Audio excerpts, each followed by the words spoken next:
सीटें बीजेपी ने जीती हैं, कॉन्फिडेंस बहुत बढ़ा हुआ है। लेकिन कुछ और राज्यों को लेकर भी जानकारी है जहां से कुछ बड़े नामों को लेकर चर्चा है। मोदी सरकार एक बार फिर से बन रही है, नरेंद्र मोदी एक बार फिर से पीएम के तौर पर शपथ ले रहे हैं, लेकिन कर्नाटक से कौन हो सकते हैं वो बड़े चेहरे, आप जल्दी से जान लीजिए। कर्नाटक में जिन 2 नामों को लेकर चर्चा सबसे ज्यादा है उसमें प्रहलाद जोशी का नाम सामने आ रहा है और साथ ही साथ एचडी कुमारस्वामी ये चेहरा जो कि चर्चा में बना हुआ है। इन 2 नामों को लेकर चर्चा इसलिए भी है क्योंकि जाहिर सी बात है, प्रहलाद जोशी एक बड़ा नाम रहे हैं इससे पहले भी मोदी सरकार में, और एचडी कुमारस्वामी पर भी भरोसा जताकर इस बार कैबिनेट में जगह मिल सकती है। और बहुत सोच समझकर इन चेहरों का चुनाव किया गया है और ये जानते हुए समझते हुए कि क्या समीकरण बिठाने हैं अलग अलग चेहरों को लेकर, उनका फीडबैक क्या है, उनकी फॉलोइंग क्या है और किस तरीके से डेडिकेशन अपने काम को लेकर है। क्योंकि अब काम और मेहनत पर ज्यादा फोकस मोदी सरकार का रहने वाला है, क्योंकि इस बार बहुमत पूरी तरह से हासिल बीजेपी ने नहीं किया है।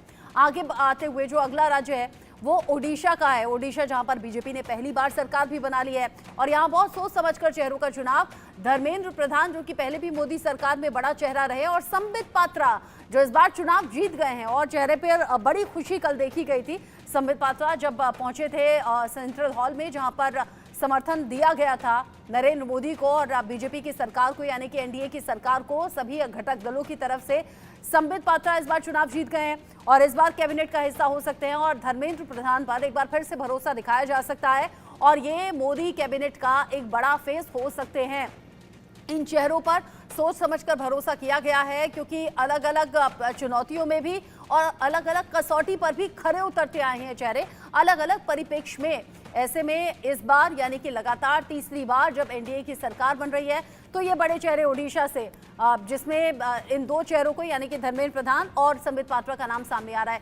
आगे बढ़ते हुए नॉर्थ ईस्ट का हम जिक्र कर लेते हैं जहां पर कुछ चेहरे ऐसे हैं जो चर्चा में बने हुए हैं। सर्बानंद सोनोवाल इसमें आते हैं, किरेन रिजिजू का नाम इनमें सामने आ रहा है। इन 2 चेहरों को लेकर जिम्मेदारी बड़ी मिल सकती है और अब ये 2 चेहरे जो इससे पहले भी भरोसेमंद रहे हैं, ट्रस्टवर्दी रहे हैं और एक बार फिर से इन 2 बड़े चेहरों पर यानी कि सर्बानंद सोनोवाल और किरेन रिजिजू पर भरोसा दिखाया जा सकता है। और इनिशियल स्टेज चुकी है, बड़े चेहरे लगातार अब चर्चा में बने हुए हैं या रेस में बने हुए हैं। इन बड़े चेहरों पर बड़ी जिम्मेदारी रहेगी। इनिशियल स्टेज पर उन चेहरों को शामिल किया जाएगा। हो सकता है टाइम के साथ साथ आगे रीशफल हो और कुछ और नामों को भी इसमें जोड़ा जाए, लेकिन अभी के तौर पर ये सभी वो बड़े नाम थे जो मैंने अब तक आपको अलग अलग राज्यों के हिसाब से बनाए।